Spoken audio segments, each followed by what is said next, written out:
vivemos sobre a face dessa terra. O nosso Deus nos dá orientações sobre como viver sobre a face dessa terra, e Ele afirmou que teríamos aflições, amém? Porque é um mundo que jaz no maligno, onde nem todos dão crédito à palavra de Deus. Nós damos crédito, por isso nos chamam crentes.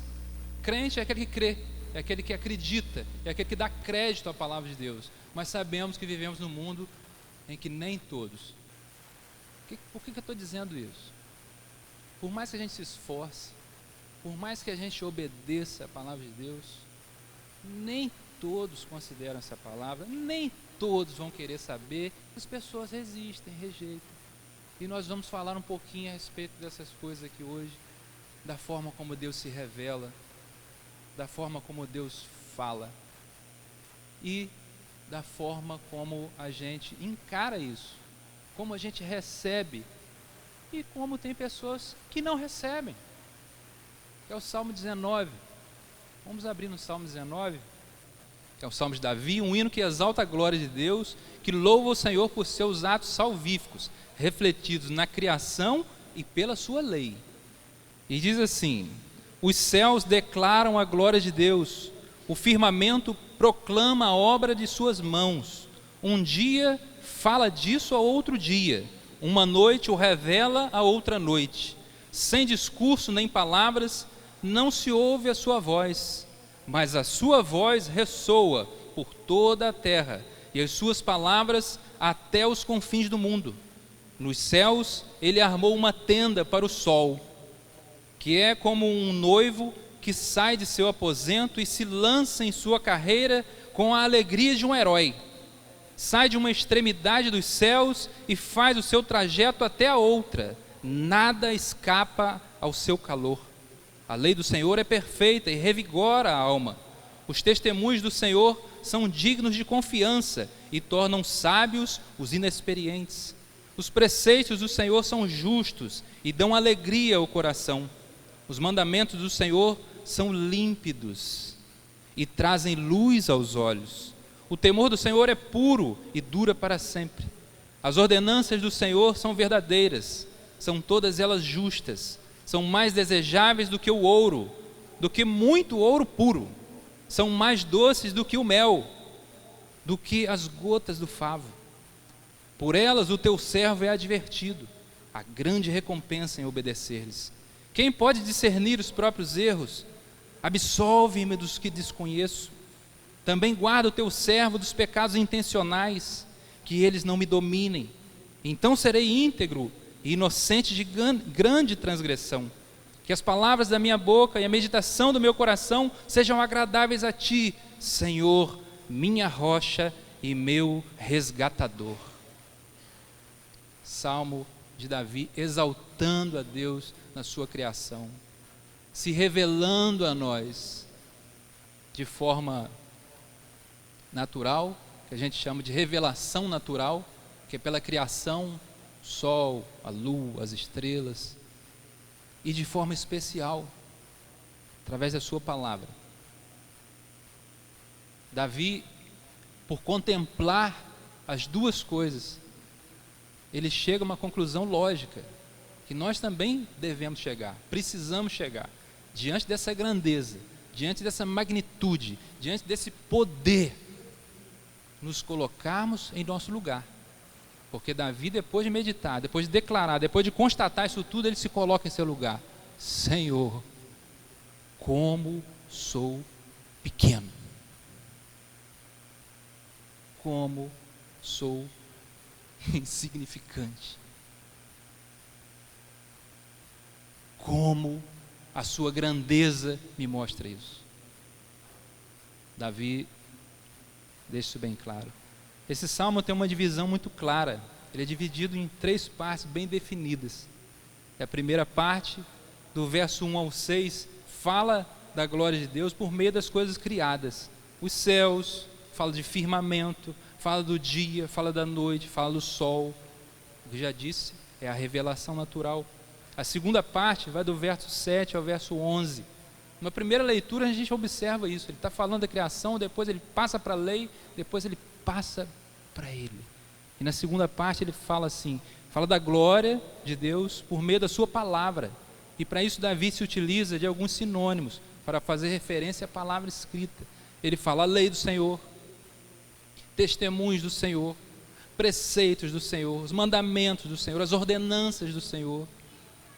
Essa é a revelação especial que ele revela através da sua palavra. E da terceira parte, ele fala do servo do Senhor, que é ele, o próprio salmista. Ele discorre sobre a reação do servo do Senhor diante da sua grandeza, da sua fidelidade, da sua graça, do seu poder e da sua soberania, revelando assim a consciência de alguém que, por entender quem é o seu Senhor, se coloca em seu devido lugar, qual seja, de servo, dependente da graça do seu Senhor, carente da misericórdia do seu Senhor. Ninguém que contemple tudo que Deus criou, ninguém que contemple a palavra de Deus, deixa de se prostrar diante de Deus, a menos que não contemple o que Deus criou, a menos que não contemple a palavra de Deus, a menos que não considere, como já disse, nem todos dão crédito a essa palavra. Muitas vezes as pessoas que estão congregando conosco, pessoas que fazem parte do corpo de Cristo, a igreja do Senhor, o povo santo, o povo adquirido, a nação santa, de propriedade exclusiva de Deus, o sacerdócio real, porque Deus nos fez isso, Deus nos fez assim, amém? Às vezes essas pessoas estão sem entender quem é Deus e quem é Ele. Muitas vezes as pessoas estão sem entender o lugar de Deus no seu trono, na sua majestade, e o lugar dele como servo. E por isso a gente vê atitudes estranhas, palavras estranhas, pedidos estranhos nas orações, pessoas querendo dar ordens a Deus, estão sem consciência de quem é Deus e de quem é Ele. As pessoas estão sem essa noção. Vamos ver com mais atenção então, vamos discorrer sobre o texto. Os céus declaram a glória de Deus, o firmamento proclama, um dia fala, uma noite revela, sem discurso nem palavras, não se ouve a sua voz, mas a sua voz ressoa por toda a terra, as suas palavras até os confins do mundo. Ué, se não tem palavra, como ressoa? Se não fala, como eu escuto? Porque, apesar de não ter palavras, o sol, a noite, o dia, a lua, as estrelas, não falam nada, mas falam tudo, praticamente, e Deus revela esse tudo que Ele criou através da sua palavra. Se você fizer assim, identifica? O que você identifica? Que sim. Se eu fizer assim, o que você identifica? Que não. Eu não falei nada, mas expressei de forma muito clara. Não precisei utilizar sons. E Deus na criação também não. O sol, a lua, a noite, o dia, tudo isso declara, tudo isso proclama, tudo isso fala. E quem não vê? Quem não escuta? Quem escapa? Quem escapa? Declarações, proclamações, falas, revelas, e até os confins do mundo.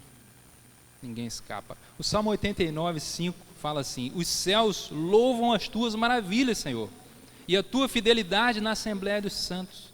Isaías 40, 22 diz assim: ele se assenta no seu trono, acima da cúpula da terra, cujos habitantes são pequenos como gafanhotos. Ele estende os céus como um forro, e os arma como uma tenda para neles habitar. Esse é o nosso Deus. No seu alto e sublime trono, e nós na terra, como gafanhotos. E Romanos 1, 19 e 20, se a gente está falando de revelação, esse texto não pode faltar. Não tem como escapar desse texto. Romanos 1, 19 e 20 diz assim: pois o que de Deus se pode conhecer é manifesto entre eles, porque Deus lhes manifestou. Pois desde a criação do mundo, os atributos invisíveis de Deus, seu eterno poder e a sua natureza divina, têm sido vistos claramente, sendo compreendidos por meio das coisas criadas, de forma que tais homens são indesculpáveis. Indesculpáveis. Todos os homens, Pablo, são indesculpáveis? Sim, a palavra de Deus diz que todos os homens são indesculpáveis, porque o que se pode conhecer de Deus, se pode conhecer através das coisas que Ele criou. Ah, mas aquele índio lá dentro da selva que nunca ouviu falar de Jesus, ele não tem a revelação? Ele não tem os seus deuses? Ele sabe que tem alguém acima dele? E segundo o pastor Augusto Nicodemos, em seus debates sobre eleição, predestinação, ele respondeu o seguinte a um questionador. Ele diz assim: olha só, eu creio na palavra de Deus, eu creio na eleição. Então, eu creio que se um índio, lá no meio da selva, foi eleito por Deus, foi escolhido por Deus para ser salvo, Deus, que é soberano e todo-poderoso, vai providenciar alguém para chegar lá nesse índio e falar de Jesus para ele. Ou Deus não tem poder para isso, gente? Eu concordei com ele. Concordei. Até porque eu concordo com a palavra de Deus. Eu concordo que Deus é soberano. Eu concordo que Deus se revela através da criação. Eu concordo que Deus se revela através da sua palavra. Eu concordo que quando o Espírito de Deus toca em nosso coração, a gente não resiste. A gente se derrama, a gente se entrega, a gente não endurece. Eu percebo que quem endurece é aquele que Deus, no próprio livro, própria carta de Paulo aos Romanos, ele diz que Deus entrega determinadas pessoas devido às suas atitudes de irreverência às obras da criação, à palavra de Deus. Deus entrega os seus pecados. E depois que Deus entrega, quem é que vai te salvar? Se Deus te entregar o pecado. Discorre sobre uma série de atitudes que aqueles que desprezam a Deus praticam. Não só praticam, como também incentivam outros a praticarem. E a gente não vê isso nesse mundo, gente. O que a gente mais vê é gente desprezando a palavra de Deus, desprezando quem crê na palavra de Deus. Vivemos nesse mundo que jaz no maligno, onde a maioria das pessoas não dá crédito à palavra de Deus, onde a maioria das pessoas resiste, rejeita, despreza e zomba. Zomba do seu Deus, zomba da sua fé, zomba de tudo aquilo que você crê. E você vai fazer o quê? Se esconder? Eu tenho vergonha, o que vão falar de mim? E eu te pergunto, onde está a obediência à grande comissão? Ide por todo mundo e pregar o evangelho? Anuncie, pregue a palavra a tempo e a fora de tempo. Você não vai fazer isso por medo do que vão pensar ou vão falar de você? Fique quieto, fique quieto. Não fale então não, fique em casa. Esqueça do que Deus fez por você, esqueça de que Deus é Senhor soberano, esqueça e vai ver onde você vai parar. Em Romanos, Paulo também diz, gente, considerem tanto a bondade de Deus, quanto a severidade de Deus. Bondade para aqueles que obedecem, severidade para aqueles que desobedecem. Deus é severo, Deus é severo. E a ira de Deus é derramada sobre os filhos do quê? Da desobediência. Tem isso na Bíblia? Tem. Então eu devo falar isso? Devo. Eu não quero a ira de Deus sobre a minha vida. Eu não quero que Deus me entregue à minha natureza pecaminosa. Eu não quero que Deus entregue ninguém aqui. Pelo contrário, eu quero que Deus resgate. Agora, existe uma forma. A forma é dele, não é nossa. E a gente vê muita gente falando assim: ah, mas eu não gosto daquela igreja, eu não me sinto bem naquele lugar, eu não entendo dessa forma, eu penso de outro jeito. Quem é você para gostar ou deixar de gostar? A menos que você não seja servo. O servo observa o que Deus criou, observa a palavra e entende o seu lugar. Servo diz: sim, Senhor. Servo, escravo, não tem direito. Escravo não tem querer. Hoje eu não quero, não estou legal. Você é escravo, meu filho. Entenda isso de uma vez por todas. Escravo não tem liberdade para dizer: hoje eu vou, amanhã eu não vou. Escravo obedece. Escravo diz: sim, Senhor. Ou você não entendeu que você é um escravo, ou você não entendeu que você é um servo, ou você não observou tudo que Deus criou e tudo que Deus falou e não entendeu ainda. Escravo, servo. Entenda a sua condição, entenda o seu lugar.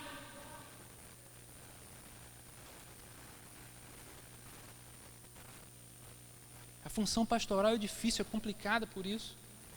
Ele tem que falar o que Deus diz, e muitas vezes choca com tudo aquilo que a gente gostaria de ouvir, ou choca com aquilo que a gente pensa que é, e a gente fica embirrado com o pastor.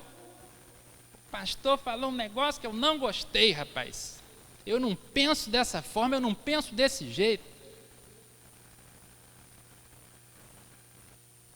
Ora, servo. Ora, escravo. Você não é servo nem escravo de pastor, amém?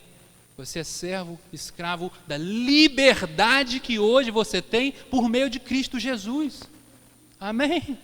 E ser escravo da liberdade é algo bom demais. Bom demais. Se o seu Senhor ordena que você vá, pode ir tranquilo, porque vai ser o melhor. Se o seu Senhor ordena que você não vá, não vá, mas fique tranquilo, pode ter certeza que vai ser o melhor, porque o seu Senhor é Deus, sabe tudo o tempo todo. A segunda parte do Salmo, onde ele fala exatamente da palavra, e ele vai discorrendo sobre o que a palavra é e sobre o que ela produz, o que ela faz. Ele fala assim: a lei é perfeita, revigora a alma. Os testemunhos são dignos de confiança e tornam sábios os inexperientes. Os preceitos são justos e dão alegria ao coração. Os mandamentos são límpidos e trazem luz aos olhos. O temor do Senhor é puro e dura para sempre, é eterno. As ordenanças são verdadeiras e justas, mais desejáveis do que o ouro, mais doces do que o mel, e por elas o seu servo é advertido. Mas a grande recompensa é em obedecer. Grande recompensa. Por elas o seu servo é advertido. A gente não gosta muito de ser advertido. Eu já disse aqui que a função do pastor é complicada por isso, porque ele precisa, pela palavra, nos trazer a realidade, nos fazer despertar, muitas vezes. E pela palavra de Deus, os servos são advertidos. Os servos. Quem são os servos? Os escravos. Quem são os escravos? Nós. Amém? Amém. Nós somos advertidos pela palavra. O ímpio não. O ímpio sequer crê nisso aqui, gente. O ímpio acha loucura isso que a gente faz aqui de se reunir domingo. Poxa, um domingo é o dia que eu tenho para descansar. Eu vou para uma igreja e sair de lá 11 horas. E poupe. pensamento do ímpio. Pensamento do ímpio. Essa pessoa não vai ser divertida pela palavra. Essa pessoa não tem noção do que ela está fazendo sobre a face da terra. Está viajando e perdeu a viagem. Não sabe de onde veio, não sabe para onde vai, não está interessado em saber, tem raiva de quem sabe. É o mundo que a gente vive. Terceira parte do Salmo é onde o salmista cai em si. E assim, depois de fazer tamanha declaração a respeito do seu Senhor, o servo se prostra ante a majestade do Todo-Poderoso e entende perfeitamente sua pequenez, além de sua condição invariavelmente pecaminosa. O que fica claro, sobretudo com a pergunta retórica com a qual ele inicia a terceira e última parte do Salmo. Como que ele inicia a terceira e última parte do Salmo? Ele inicia assim: quem pode discernir os próprios erros? Depois de discorrer sobre a criação, depois de discorrer sobre a palavra de Deus, quem pode discernir os próprios erros? Quem? Salmo 98 diz assim: conheces as nossas iniquidades, não escapam os nossos pecados secretos à luz da tua presença. Não escapam. Salmo 51, de 1 a 3. Tem misericórdia de mim, ó Deus, por teu amor, por tua grande compaixão, apaga as minhas transgressões. Lava-me de toda a minha culpa e purifica-me do meu pecado, pois eu mesmo reconheço as minhas transgressões e o meu pecado sempre me persegue. O seu pecado não te persegue, não? O pecado de Davi perseguia Davi. O meu me persegue. Aí a pessoa pensa assim: mas é muito difícil. Não, não é difícil não. Não é difícil não. É impossível. Sem essa graça, sem essa misericórdia, sem essa reverência a tudo que Deus já mostrou que é, quem é estupidez nossa pensar que nós temos condições de sozinhos dar o nosso jeito. É estupidez demais de nossa parte ficar pensando como Adão e Eva pensaram: vou dar o meu jeito, vou tapar a minha vergonha, vou me esconder e ninguém vai ficar sabendo. Quem pode discernir os próprios erros? Absolve-me dos que desconheço, também guarda o teu servo dos pecados intencionais, que eles não me dominem. Então serei íntegro e inocente de grande transgressão. Davi utiliza um termo jurídico: absolve-me. Absolve-me. Por que ele se utiliza desse termo? Ele reconhece a autoridade do seu Senhor e seu Deus, do seu juiz. Ele sabe que esse juiz tem poder não só para absolver, mas também para condenar. Já foi dito aqui: considerem tanto a bondade de Deus quanto a severidade de Deus. Bondade para aqueles que obedecem, severidade para aqueles que desobedecem. É necessário entender isso, é necessário considerar isso, para o nosso próprio bem. Ele é Deus, eu sou servo. Romanos 6,16 diz assim: não sabem que quando vocês se oferecem a alguém para lhes obedecer como escravos, tornam-se escravos daquele que obedecem? Escravos do pecado que leva à morte, ou da obediência que leva à justiça? Vocês não sabem disso? O apóstolo perguntou. Quem vive segundo a carne, Romanos 8, 5, quem vive segundo a carne tem a mente voltada para o que a carne deseja, mas quem vive de acordo com o Espírito tem a mente voltada para o que o Espírito deseja. A mentalidade da carne é morte, mas a mentalidade do Espírito é vida e paz. A mentalidade da carne é inimiga de Deus, porque não se submete à lei de Deus e nem pode fazê-lo. Quem é dominado pela carne não pode agradar a Deus. Não pode. A carne é inimiga de Deus. Por isso que quando você vai falar das coisas que dizem respeito ao reino de Deus e à sua justiça, as pessoas resistem e rejeitam. Isso é uma reação automática, porque elas resistem, a mentalidade carnal delas é inimiga de Deus e não pode agradar a Deus, e resistem, e têm raiva, e não aceitam, e repelem você, porque você tem essa mensagem, porque você traz essa mensagem, e essa mensagem fere, essa mensagem machuca, porque nós, via de regra, o que cremos, estamos em pecado. Você imagine aqueles que estão fora desse ambiente, não estão ouvindo nada disso aqui, não conhecem, não consideram o que Deus criou, não consideram a palavra. Imagine o que essa palavra fere esse coração pecaminoso. Imagine o que essa palavra agride uma pessoa que vive no pecado, cego, surdo, mudo, morto em seus pecados e delitos. Aí você chega com essa palavra, fere. A natureza pecaminosa é inimiga de Deus e não pode agradar a Deus. Isso é fato, a gente vê. Não é questão de fé. Fé é acreditar naquilo que você não está vendo. Temos fé em Deus, temos fé que vamos morar no céu. Nem o olho viu, não subiu o pensamento do homem, que Deus tem preparado. Agora, as coisas que a gente vê as pessoas resistindo a Deus, dentro da própria igreja até, infelizmente. E qual seria a solução para o nosso problema?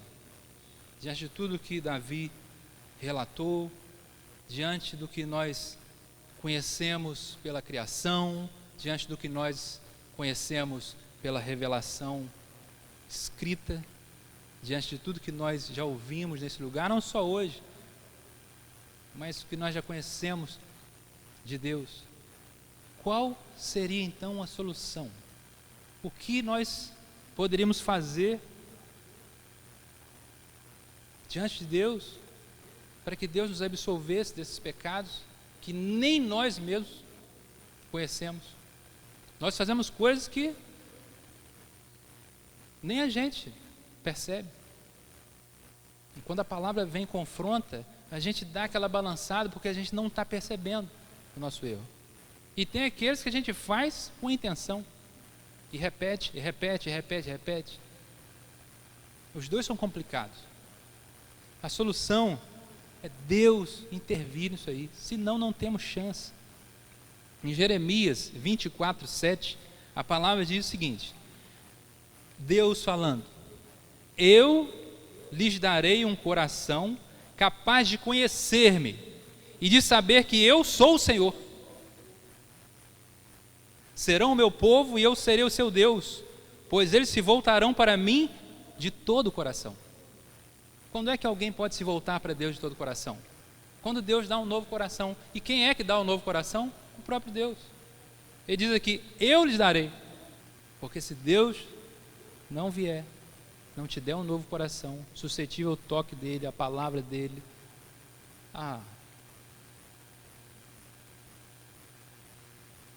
infelizmente. Em Hebreus 10, de 15 a 18, ele cita Jeremias, o escritor de Hebreus. Ele fala que Deus põe as suas leis nos corações e as escreve nas mentes dos que estão sendo santificados. Esse texto vai falando do sacrifício perfeito de Jesus. É Deus quem faz desde o início até o fim. É Ele que projeta tudo, é Ele que traz, é Ele que leva, é Ele que dá, é Ele que tira, é Ele que põe. Ele. Ou Ele não é soberano? Ele não é soberano? Jesus disse: todo aquele que o Pai me dá, vem a mim. E todo aquele que vem a mim, não lanço fora de jeito nenhum. Se você acha que você entra na presença de Deus e sai na hora que você quer, você está dizendo: Deus é frouxo e fraco, não consegue manter a minha vida em segurança. Deus não tem poder para me manter na presença dele. O que o Pai me dá, vem a mim. O que vem a mim, não lanço fora. As minhas ovelhas ouvem a minha voz e me seguem. As minhas ovelhas escutam a minha voz e me seguem. Se não for ovelha, não vai dar ouvidos à voz do Senhor, não vai seguir o Senhor, não vai entender a criação, não vai entender a palavra, não vai querer saber. Eis o nosso Senhor, a nossa rocha, o nosso resgatador. O Deus que se revela de forma natural a todos, porém se revela de forma especial aos seus escolhidos. E poderia citar novamente Romanos 1, 19 e 20, onde a palavra de Deus revela essa verdade dessa forma: todos são indesculpáveis. Eu não posso culpar a Deus, ou o pastor, ou o irmão, ou a igreja, essa ou aquela, porque nunca falou de Jesus para mim. A palavra de Deus diz que todos são indesculpáveis, porque o que de Deus se pode conhecer está revelado. Em Romanos 8, 29 diz assim: pois aqueles que de antemão conheceu, também os predestinou para serem conformes à imagem do seu Filho, a fim de que ele seja o primogênito entre muitos irmãos. E aos que predestinou também chamou, e aos que chamou também justificou, e aos que justificou também glorificou. Está consumado. O sacrifício perfeito foi feito. Aquele que ele chamou, aquele que ele escolheu, ele glorificou. É o que a palavra de Deus diz. E continua nesse mesmo texto: se Deus é por nós, quem será contra nós? Quem não poupou o seu Filho, não nos dará juntamente com ele as demais coisas? Quem fará alguma acusação contra os escolhidos de Deus? É Deus quem os justifica. Quem os condenará? Foi Cristo Jesus que morreu e mais, que ressuscitou, está à direita de Deus e também intercede por nós. Sem Jesus, sem chance. E o salmista, muitos anos antes de Cristo passear sobre a face dessa terra, figura humana, já estava declarando aqui quem era a sua rocha, o seu resgatador. Quem é que podia livrá-lo dos seus pecados, até daqueles pecados que ele nem conhecia, e também podia livrar daqueles pecados que ele praticava com frequência. Esse salmo fala da misericórdia de Deus, fala da graça de Deus, num tempo em que muitos dizem assim: mas é o tempo da justiça, hoje é a graça. Quando é que não teve graça?